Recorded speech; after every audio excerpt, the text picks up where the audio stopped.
Hi, this is Sherri Gallagher with Technacon Company Incorporated, and today we're going to be talking about Section 7 of ISO 9001-2015, Planning and Planning for Change.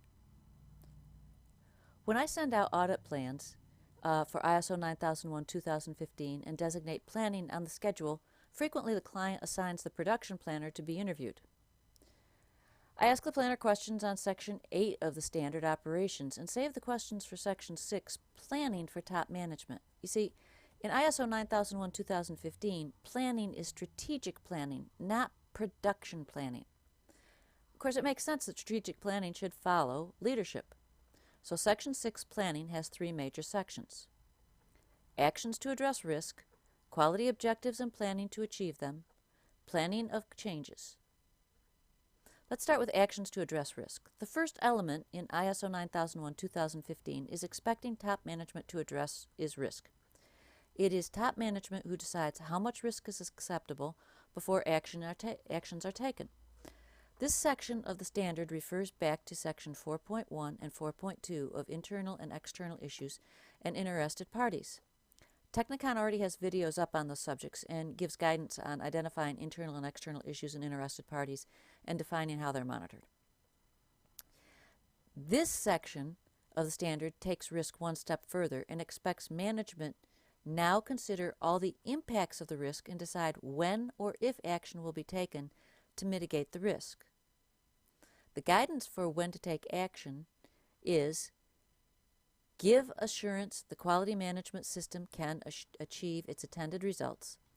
If a risk can cause non-conforming product or service, top management should consider mitigating action. The other guidance is and prevent or reduce undesirable effects. Many companies use a failure mode and effect analysis, FMEA or FEMA, to determine when to take action to prevent or reduce undesirable effects. Top management uses their knowledge to list potential risks and then rates them for the potential for the risk to occur. The severity of the risk is then, if it does occur, and then rate the likelihood the risk will be detected and prevented from impacting the customer. The three ratings are multiplied and the resulting number is compared to a range top management has defined. Below a certain number, defined by top management, no action will be taken. Management considers that risk acceptable. At or above that number, action must be taken. This is the level of risk deemed unacceptable. This action is to be proportional to the potential impact. Now, more than a few consultants have guided their clients away from using this method because it only addresses risk, not opportunity. There are a lot of good free FEMA templates on the internet. If you wish to use that tool, I recommend you download one of those. Now let's talk about enhancing desirable effects.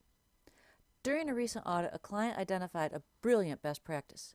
They looked at their risk and realized their competitors had the same risk.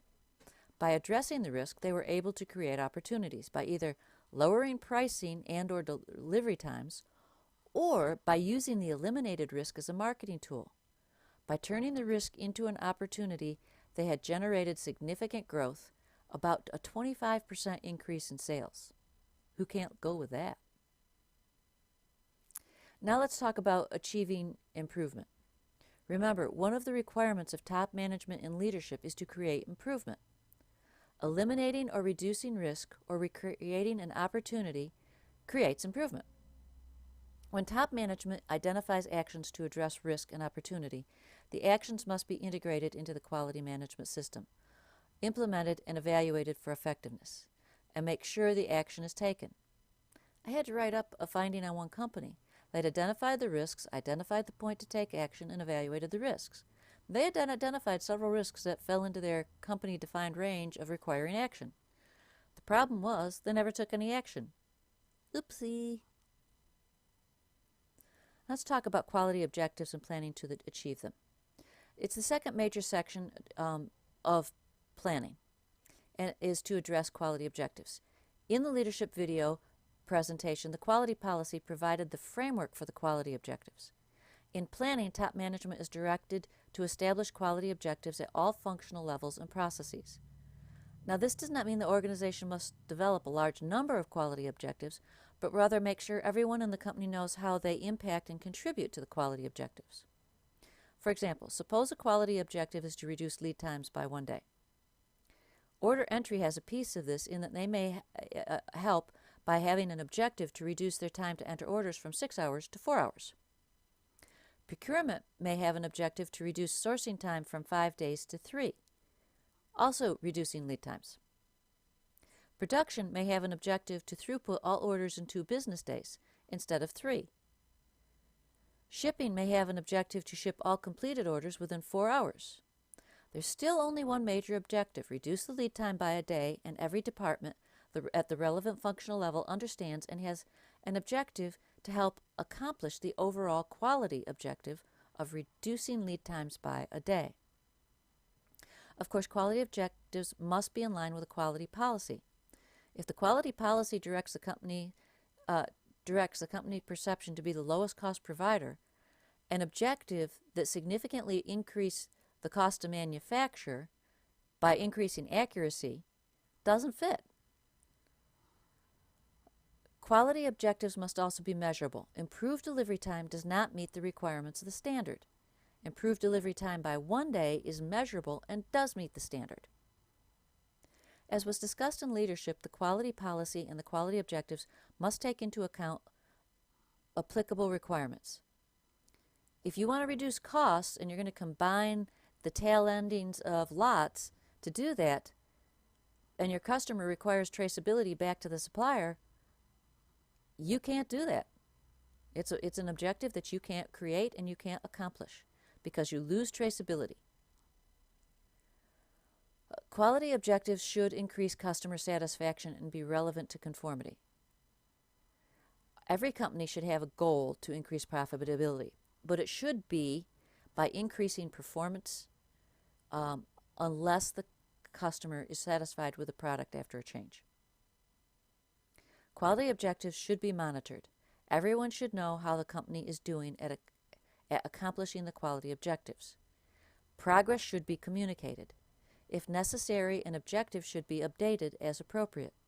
If an action is taken to reduce nonconformances by 3%, but after implementing the action, it only improves accomplishes a 2% reduction, either new actions need to be defined or the objective needs to be revised. It is okay to revise your objectives. Quality objectives will be maintained as documented information. Documented information is a new term with ISO 9001:2015. The documents, procedures, work instructions, and records are now contained in a single category titled Documented Information. The presentation on Section 7 of ISO 9001:2015 support clarifies documented information.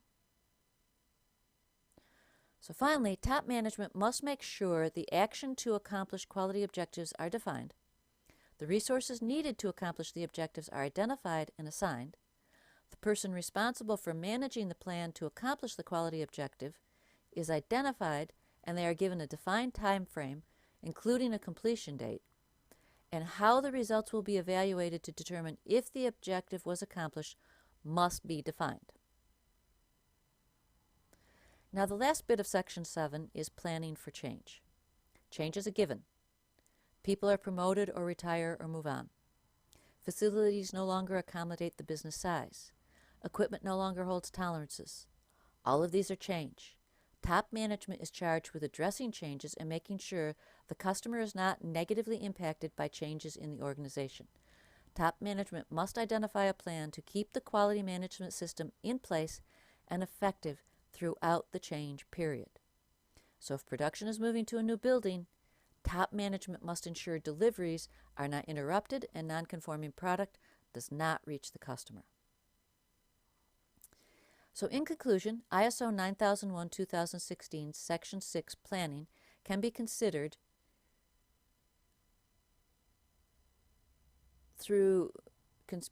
strategic planning through addressing risks and opportunities, developing quality objectives, and guiding the company through changes while protecting the customer.